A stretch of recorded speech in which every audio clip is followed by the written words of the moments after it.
They suddenly appeared to be lacking. I had often seen them standing together before, only the two of them, but until then they had never looked like someone was missing. They stood together, and they looked alone. Once we had sailed beyond the waves, with the crowd of canoes and surfboards on all sides of the boat, we took on a slower and more steady rocking, and the ocean felt too peaceful. The breeze drifting between the mourners brought both relief from the lingering heat and the smell of the plumerias that made up our leis.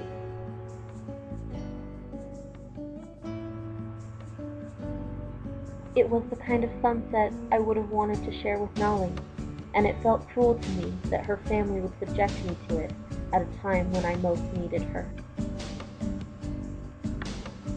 Every single person, whether on the boat, sitting in a canoe, or straddling a surfboard, was wearing the same pattern. Except me. I stood out with my black and white dress and my auburn hair, and freckled skin so pale it almost glowed. I felt I did not belong with them, and the only reason I could come up with for why they would include me was out of obligation to Nolly, who did belong. I listened as each family member took a turn telling a story about Nolly. I wondered what story I could tell.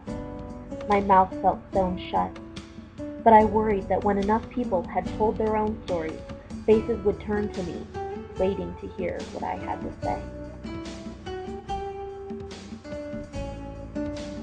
I thought about our first snorkeling trip. Would that be a good story to tell? I looked across the boat, at all the bright blues Nolly's family wore, at even the ocean that matched them, at the sky changing colors with the setting sun, as if it could not decide which shade was bright enough and beautiful enough for such a somber occasion. I was in their world, but not a part of it. The life and color and beauty of Nolly's Ohana surrounded me, and I stayed behind my mask and watched.